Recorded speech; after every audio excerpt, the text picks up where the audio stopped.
Good evening, everyone, and thank you for joining us for tonight's International Dermatology Education Foundation Educational Series webinar.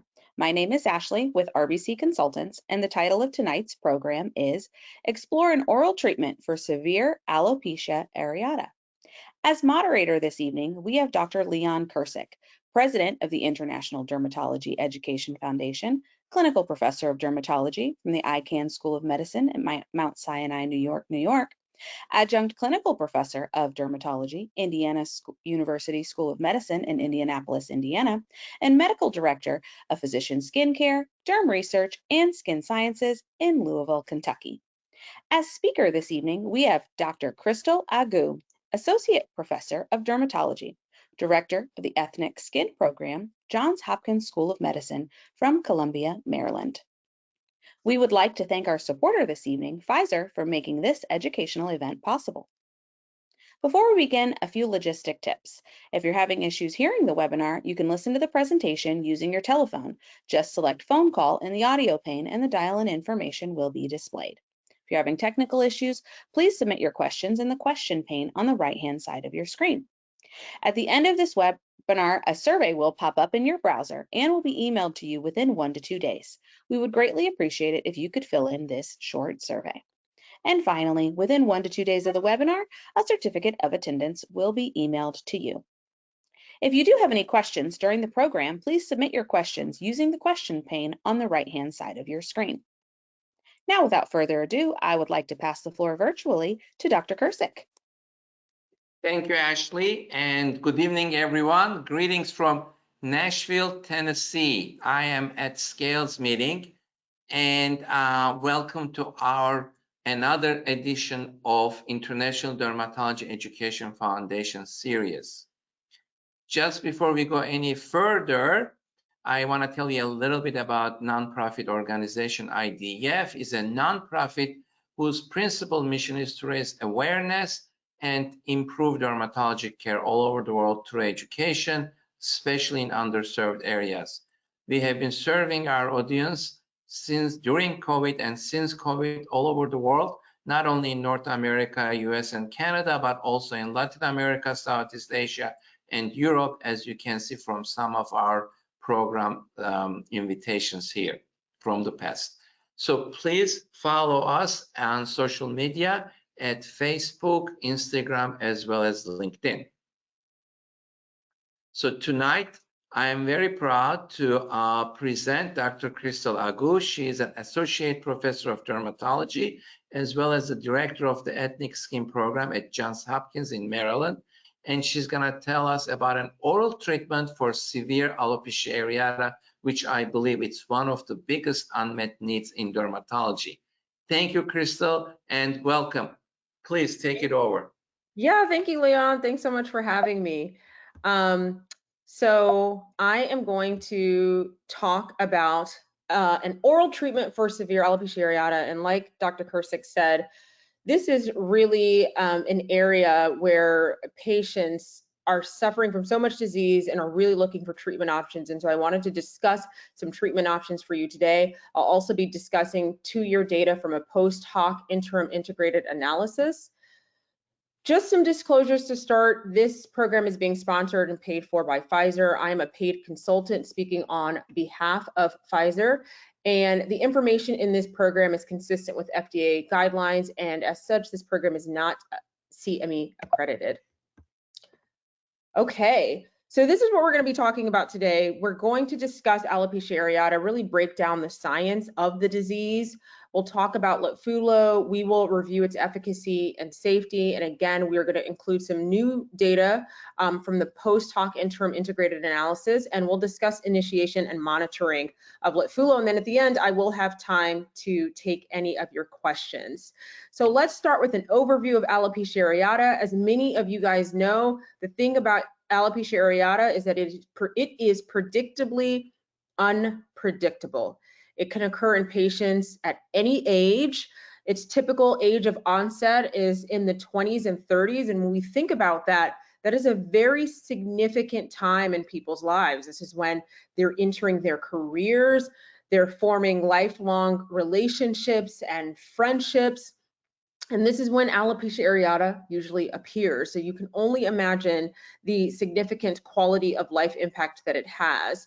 There is a fairly low rate of spontaneous remission, especially in patients with severe disease. In those patients, spontaneous remission occurs fewer than 10% of the time. And this is important clinical guidance to give to our patients when they say, well, what will happen if I just do nothing? And we have data to suggest, well, if you do nothing and you have severe disease, it's unlikely to get better on its own, unfortunately.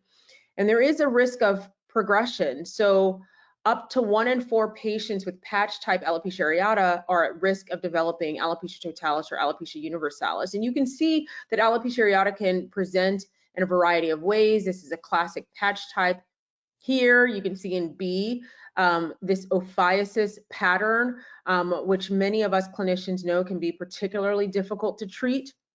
You can have a diffuse type, some of us call that alopecia areata incognita type, or alopecia totalis, where there's absence of hair on the scalp, or universalis, where you have absence of hair on the scalp and body. So let's talk about the mechanism behind alopecia areata. As many of you guys know, it is an autoimmune disease. And this is a schematic that I think can be quite helpful. So you can see this hair shaft at the top, and it's surrounded by many lymphocytes. That's what we call our swarm of bees inflammation. And if you were to take one of these blue circles and magnify it, we're now seeing the inner workings of that lymphocyte. And that lymphocyte has receptors for cytokines and autoantigens. And once those cytokines sit on their receptors, or the autoantigen sits, you get activation of the JAK and TEC kinase families. And those JAK receptors and TEC kinase receptors send messages to the nucleus to increase gene transcription and actually produce more cytokines that then lead to activation of lymphocytes, which increase downstream regulation, which produce more cytokines, and it goes on and on and on and on, right? So this is that cycle of sustained inflammation that leads to hair loss in patients with alopecia areata. So considering that, we will now move to a treatment option for patients with alopecia areata, Litfulo or ritlecitinib. It is a kinase inhibitor indicated for the treatment of severe alopecia areata. It is not to be used in combination with other JAK inhibitors, biologic immunomodulators, cyclosporin, or other potent immunosuppressants. It does have a boxed warning, which we will talk about later, for serious infections, mortality, malignancy, major adverse cardiovascular events, and thrombosis, and it is contraindicated in patients with a known hypersensitivity to the drug or any of its excipients. So we talked about that pathway, right? And so now let's see how ritlecitinib works. So as I mentioned, it is a kinase inhibitor.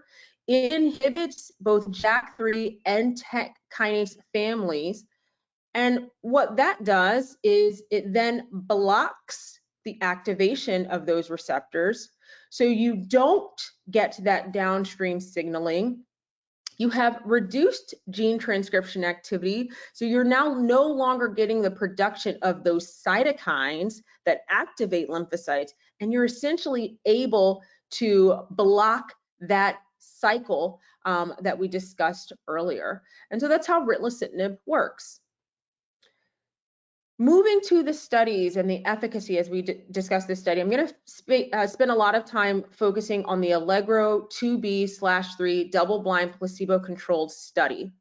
So in the clinical studies for Litfulo, there were a total of 718 patients who were treated with Litfulo at a variety of doses. All of these patients had at least 50% or more scalp hair loss due to alopecia areata. But for the purposes of this slide, I'm going to focus on the 130 patients who ultimately got the FDA-approved dose of 50 milligrams once daily, and those patients who were given placebo. That's 131 patients. So we're really just focusing on these two arms. For the first 24 weeks, This Litfulo dose was compared directly to placebo. And then after 24 weeks, those patients who received placebo were then put on Litfulo. The primary endpoint was a SALT score less than or equal to 20 at week 24. So that means that a patient has at least 80% scalp coverage at week 24. Secondary endpoints were a SALT score less than or equal to 20 at week 48, as well as eyebrow and eyelash response at weeks 24 and 48. So when we talk about the SALT score, it can be a little bit difficult to calculate, but it's actually fairly straightforward to interpret. So a SALT score of 0 means that you have no hair loss or that you have 100% scalp coverage. In contrast, a SALT score of 100 means that you have complete hair loss or no hair coverage. And so a SALT score of 50 means that you have 50% hair loss. So that is the minimum amount of hair loss required to be included in the trial. And the goal endpoint was a SALT score less than or equal to 20. Okay, so that those patients have 80% of scalp coverage. When it comes to the eyebrow and eyelash assessment instruments, these are instruments that are not fully validated, but again are quite relevant and easy to interpret. So when you look at the eyebrow assessment tool, a score of 0 means that you have no eyebrow left, there's no hair present. 1 means that there's minimal hair along your eyebrows, 2 means there's some hair, and 3 would be kind of normal full density. A similar scale is used to evaluate the eyelashes. So a score of 0 means that you have no eyelashes, and a score of 3 means that you have a normal expected density to your eyelashes. These are some baseline characteristics of the patients who were included in the trials. So on average, they were on the young side. Again, this is the age range that patients are most commonly affected. But as many of you guys know, Litfulo is FDA approved for ages 12 and up. About 15% of patients were adolescents. There were more women than men included in this trial. You can see the racial makeup here. Disease duration is quite important. I think this is something that's, again, very clinically relevant.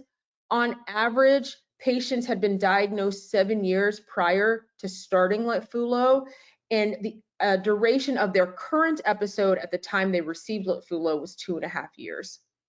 You can see that almost half of patients had alopecia totalis or universalis, which means that they had no scalp hair or body hair, and a little bit more than half had presence of some hair. But the mean SALT score was 90, which meant that on average, patients had lost 90% of their hair. So even though they're slightly less than half with totalis, a majority of those patients had lost nearly all of their hair.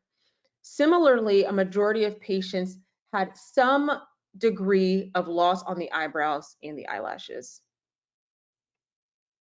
Okay, so let's talk a little bit more about the clinical efficacy of ritlecitinib. So we talked about week 24 being that primary endpoint. So at week 24, you can see here when the Litfulo 50 milligram a day dosing was compared directly to placebo, there was a statistically significant difference in the rate of patients who were able to achieve 80% scalp coverage. That's 23% of patients treated with Litfulo compared to about 1% of patients on placebo. And that response rate was similar in adolescents compared to adults.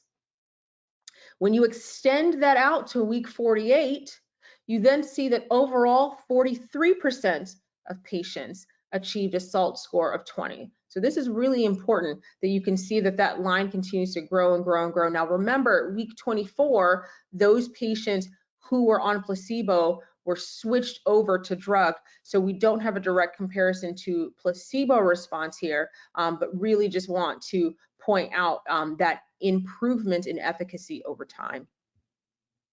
And this is what it looks like, right? So you have this patient with at least a SALT score of 50, predominantly ophiacis pattern. You see this patient at baseline. You see this patient again at week 12, right? And so There is some growth here, right? You can kind of appreciate that here, and a little bit in the occipital scalp as well. And then at week 24, we see a more significant response, but we continue to see response when we go out to week 48. So really, really continued improvement over time. Here's another example. This is a patient with alopecia totalis. So you can see this is an adolescent male at baseline. You can see at week 12, there's actually not much going on at all. But at week 24, things are starting to get a lot better. And at week 48, you can see there's near complete hair regrowth. I think these cases are both really great examples of what to expect in clinic, and kind of how to counsel your patients on, how quickly you see results. What about eyebrow and eyelash response? So again, up to week 24, we have a direct comparison with placebo. So 29% of patients on Litfulo had at least a 2-grade improvement from baseline. So if a patient started off with no eyebrows but moved to moderate density, then that was considered a positive response. Or if they had minimal eyebrow coverage and then they developed full eyebrow coverage, that was also considered a response, and that occurred 29% of the time, both for the eyebrows and eyelashes in patients receiving Litfulo. Similarly, as we saw on the scalp, as you extend that out to week 48, you're seeing a higher proportion of patients respond to treatment. So this is what this looks like. So on the top here, we have a young 14-year-old girl. You can see at baseline, she has minimal eyebrows. At week 24, she has fairly normal density. And at week 48, that actually fills in even a little bit more. And then on the bottom here, we have an adult female who is 18, and you can see at baseline, she's starting with a score of 0, so she had completely lost her eyelashes. And at week 24, she had fairly moderate regrowth, and at week 48, she had achieved full normal density of her eyelashes. Okay, so moving along to safety. So as I mentioned earlier, Litfulo does carry a black box warning for infections, mortality, malignancy, major adverse cardiovascular events, and thrombosis. So there is an increased risk of serious bacterial, fungal, viral, and opportunistic infections leading to hospitalization or death, including tuberculosis. It is very important to treat these patients if they have underlying serious infections before treatment is started. So testing for latent TB is important. When it comes to mortality, malignancy, major cardiovascular events, and thrombosis, there has been noted to be higher rates of these conditions in patients treated with JAK inhibitors versus TNF-alpha inhibitors in patients with rheumatoid arthritis. So in those subset of patients, there is evidence of higher rate of all-cause mortality, malignancy, cardiovascular events like stroke and heart attack, as well as thrombosis. Specifically, as it pertains to Litfulo, Litfulo is not approved for use in RA patients, so it has not been tested in this group, but malignancies have occurred in patients who have been treated with Litfulo. Similarly, thrombosis has also occurred in patients treated with Litfulo. As we think about the safety trial, the safety data that we'll discuss is generated from multiple clinical trials for Litfulo. So we have the 2A safety trials, the 2B/3 trial that we discussed, and again, up to 24 weeks, that data is being directly compared to placebo. After 24 weeks, when patients were rolled into the treatment arm, there is data not only in patients who are on the FDA-approved 50 milligrams a day dose, but in patients who have received any dose, and so that is your all exposure pool, as well as patients who've continued on into the long-term studies. As of February 2022, this represents 1,628 patients who have been treated with Litfulo, of whom greater than 1,000 have been treated for more than 1 year. And again, this was data as of February 2022. We have additional data, some interim data that I'll discuss, and data collection is ongoing. So some limitations, as you can imagine, the data compared to placebo only goes up to 24 weeks. So when analyzing the rate of adverse side effects, it's really those side effects that are going to occur fairly quickly. For the all exposure pool, in this case, because they're not compared to placebo, these patients are not blinded to either the patient or the investigator. So there is potential for bias in reporting there. So let's start with adverse reactions. These are reactions that were reported in greater than 1% of patients and compared directly to placebo. So adverse effects that occurred more frequently than in placebo patients. So most common side effects include headache, diarrhea, acne, rash. You can see in the parentheses here the percent of patients affected.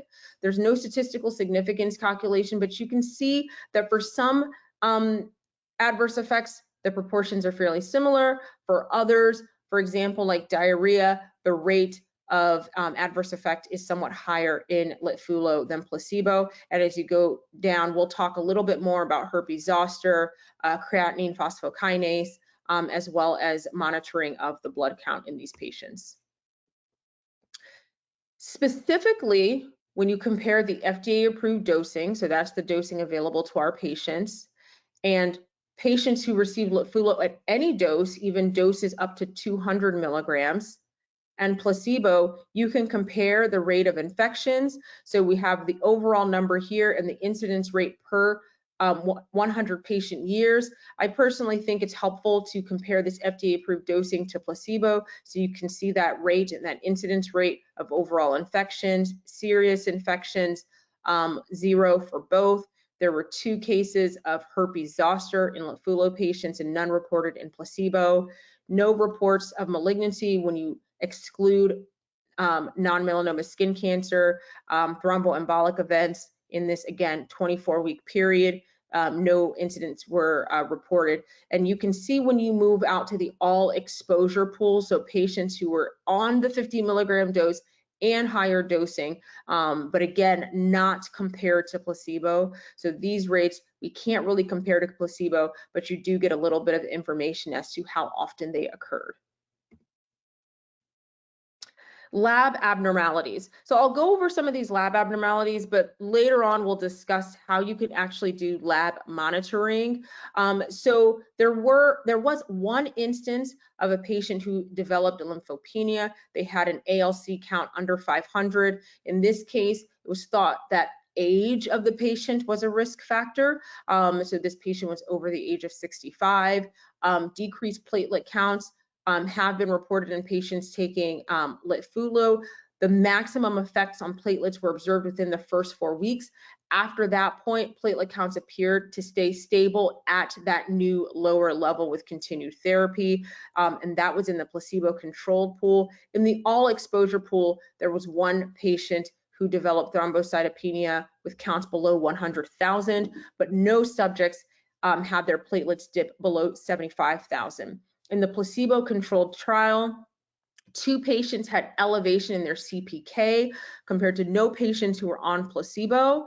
And then finally, elevated liver enzymes. There were instances of patients with elevated liver enzymes that were greater than 3 times the upper limit of normal who were treated with Litfulo. So again, we'll discuss this in more detail as it pertains to how to monitor these patients and what to do when you have to stop, when you just need to take a brief pause. Okay, so now we'll move to the 2-year interim integrated analysis. And so now that Litfulo has been FDA approved for a while, we do have more data. So we talked about these patients who received Litfulo up to that first 24 weeks. They were directly compared to placebo. As they went out another 24 weeks up to week 48, both groups were on Litfulo. And as this long-term open label safety study continued, we're able to collect more data. Now, it is important to know that there are limitations in this study, right? So for example, 37%, or a total of 71 patients, discontinued the study, and so their data is not lost. That's due to a mix of issues, adverse events, lack of efficacy. Some were lost to follow-up, so some no longer met eligibility criteria, and so we're not necessarily getting all the patients who started from the beginning. Okay, but what's really, really important here is that we talked about the rate of patients who achieved a SALT score less than or equal to 20 at week 48, so about 1 year. And you can see that when you go out to the 2-year mark, there are more people who are able to achieve that endpoint or that SALT score of less than or equal to 20. This is reported in 2 ways. These are observed rates of response, but then here you have the last observation carried forward. And that just means that if somebody dropped out at month 18, their data would still be reported at their month 18 time point. So the denominator doesn't change. So it's as if the same number of patients, even though you can't actually assess whether or not that patient responded. So it does somewhat, it can affect the overall value, but then this one here is based on the patients who stayed and the proportion of those patients who stayed in the trial that achieved this endpoint. When we split these patients up and we look at the patients with, again, severe disease, right? Average SALT score is 90, but severe disease, but not quite totalis or universalis, and we split these 2 groups, you can see that response rates in the observation calculation are fairly similar, but when you look at last observation carried forward, which again accounts for those patients who may have dropped out, you can see maybe some slightly lower response rates in the patients with totalis or universalis compared to those with patch type disease. And eyebrow and eyelash, similarly, you see that there is a slight uptick in the proportion of patients that are able to respond when they are on the medication for 2 years, both in the eyebrows and the eyelashes. And what about the safety profile? Again, just a reminder, this is not a placebo-controlled arm. So we don't have any way to compare these numbers with placebo. These are just patients who continued on the medication, and you can see the percentage of patients with these side effects. For example, testing positive for COVID, you can see the rates of headache, cough. I think looking at this data, one of the things that really comes to mind are that a lot of these symptoms are also symptoms of COVID. It's really difficult to tell if these are all representing, the same patients counted different ways, but it's just important to report all of these symptoms as potential side effects. But again, just focusing on those patients who were treated and not necessarily having a comparator placebo group to know if there's a difference in the rate of infections. And then when we look at adverse events of special interest, you can see 2 serious infections over the course of 2 years in that 191 patients, 8 cases of zoster, 5 of herpes simplex, 3 malignancies, not including non-melanoma skin cancer. 1 was cervical dysplasia and 2 were breast cancer. And there was 1 thromboembolic event, so 1 instance of a pulmonary embolism after you carried this out for 2 years. Okay, so what about initiation and monitoring? So Litfulo is not recommended for patients who have an active serious infection like tuberculosis or hepatitis B or C. It should be avoided in patients who have an increased risk of thrombosis for any reason, such as genetic disorder. It should also be avoided in patients who are thrombocytopenic at baseline, those who are lymphopenic at baseline, those with severe hepatic impairment, and those who are breastfeeding. There's no data on its use in pregnancy, so that is something that to be considered as well. When it comes to just considerations, you should just consider the risks and benefits in patients with chronic or recurrent infections, or underlying conditions that may increase their risk of infection. If they have a history of a serious or opportunistic infection, that's something to consider as well. If someone's at high risk for tuberculosis, really think about if this is the right medication for them. If patients have a history of a known malignancy other than a successfully treated skin cancer or cervical cancer, weigh the pros and cons, or if they have a current or past history of smoking, or patients with a current or past history of cardiovascular disease or risk factors. So when you get started, there are some labs. I think many of us are familiar with checking labs like these for a variety of medications, but at baseline, you want to make sure your patients don't have a chronic active infection. So checking a tuberculosis test, checking a hepatitis panel, checking their blood count. You really want to avoid it in patients who have a low white blood cell count, low platelets. You want to also avoid it in patients who may have liver disease, so checking that at baseline is important, as well as it is important to just suggest that your patients are up to date with their immunizations. If you can, avoid live attenuated vaccines in these patients. 4 weeks after you start, checking a platelet count is also helpful. And then as far as routine management, this is what's in the label. I personally recommend just checking labs as often as you feel is comfortable. Additional considerations for treatment. So there are instances in which you should consider just pausing treatment, and then there are fewer instances where you have to kind of stop altogether. So if a patient, let's say you find out that they have latent TB, you want to make sure that you stop the Litfulo until the infection is controlled. Before restarting, please, I would recommend consulting with an infectious disease specialist, but once their infection is controlled, you can restart Litfulo. If the patient develops an absolute lymphocyte count below 500, you can stop Litfulo and then restart once their blood count returns to normal. If patients are presenting with symptoms of a clot, you want to stop the Litfulo, evaluate them, make sure that they are not suffering from an active clot. Again, just as a reminder, if they are already at an increased risk for thrombosis, Litfulo should be avoided anyway. If patients present with a sudden increase in their ALT or AST, or you suspect that there may be a drug-induced liver injury, like you notice, jaundice or yellowing of the eyes, then stop Litfulo until you can be sure that it is not a drug-induced liver injury.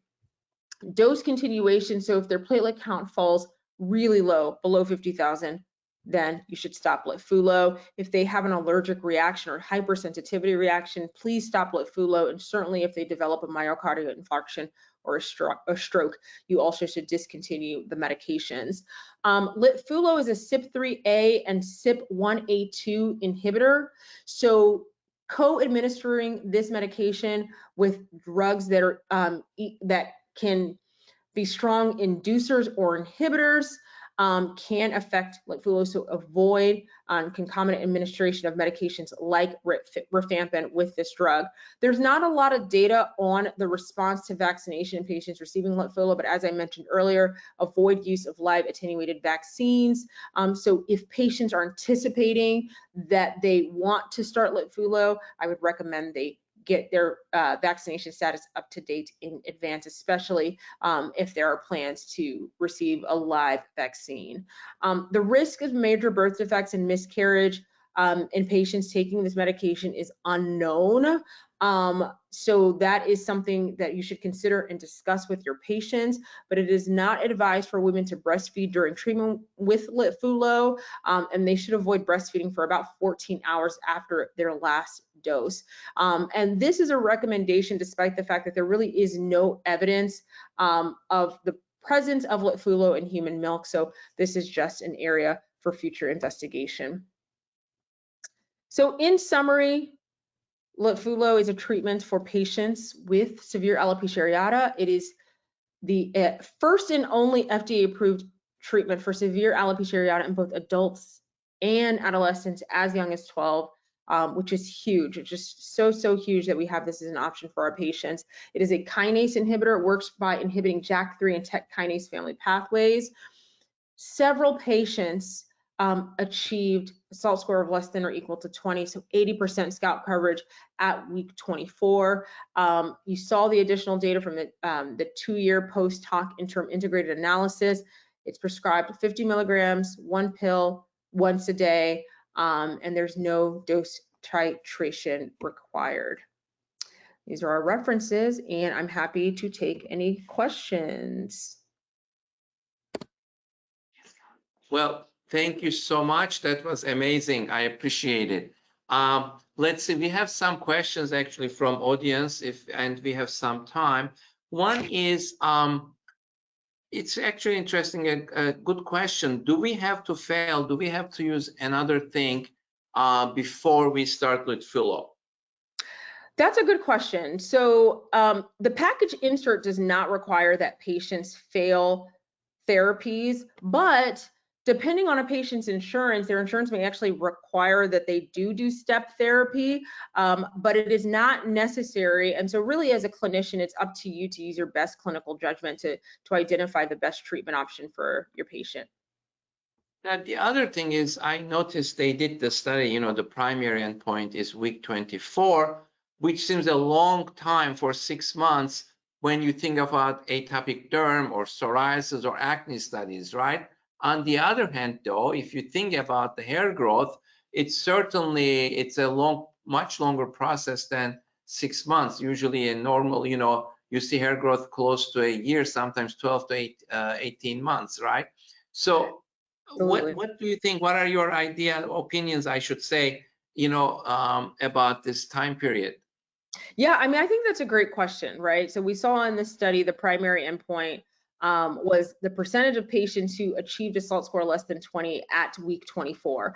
I think the hard thing for our patients is that some of our patients are coming from a personal history of, let's say, other treatments, scalp injections, where if it worked, it would grow quickly. But the problem is they will always also lose it quickly. And I think it's really important to set appropriate expectations with our patients, right? Because we're seeing that there are patients who respond at week 24, but there are a ton of patients who respond by week 48. And a lot of that growth is sustained.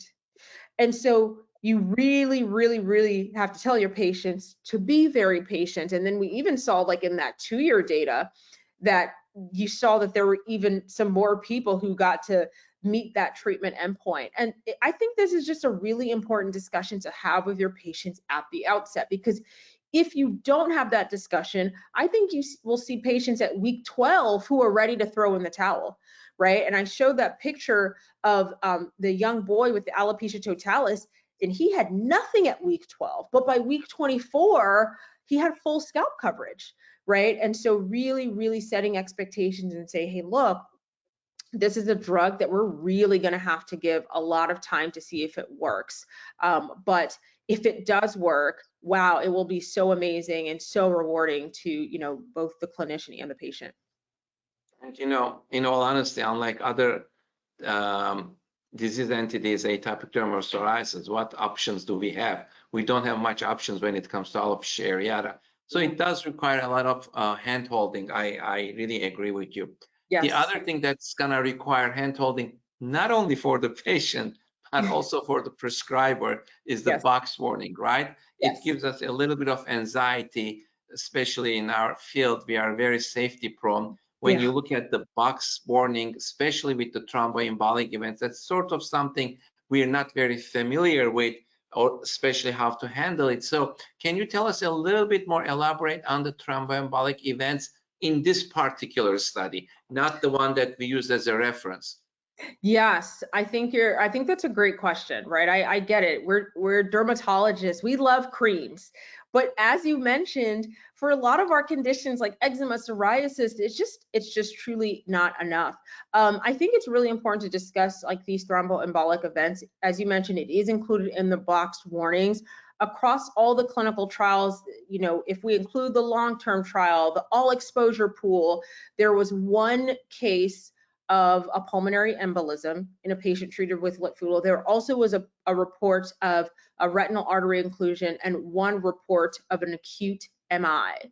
And so it happens, but the rate is quite low based on the data that is available thus far. And so I think it's very important to screen our patients with questions in advance. If they're at increased risk of thrombosis, they're smokers, they have a genetic disorder, anything like that, I think what I have noticed in my experience is patients are really motivated for treatment. And this is actually one of those instances where as a physician, we have to say, you know what, if you're at increased risk of blood clots, unfortunately, this medication is not for you. But otherwise, I think that the very, very low rate of thrombotic events that has been observed is somewhat reassuring. Thank you so much. I think that's all the questions we have. I really appreciate for an enlightening lecture, enlightening program on a very unfortunately, in a big unmet need, right, in alopecia areata. So I thank you so much. I'd like to thank our supporter tonight's program, Pfizer. And do we have our next program? And thank you. And next program, now that we're done with the Pfizer, next program is going to be very exciting. It's going to be in a very different mode. It's not going to be about a drug. It's not going to be about a disease state. It's all going to be about a company insight and how they invest in the future of derm. And we will have the group vice president head for inflammation, autonomy, and autoimmunity from Insight Corporation, Dr. Jim Lee, who's been in dermatology for a very long time, a good friend of mine, and also another good friend of mine, Matteo Trota, who's the executive vice president and general manager for US Dermatology from Insight. So we're going to have a very exciting program, and it's going to be on May 27, Tuesday night from 8 p.m. to 9 p.m. Eastern Time. I hope I'll see all of you in that program. I thank you so much and have a good evening. Bye-bye.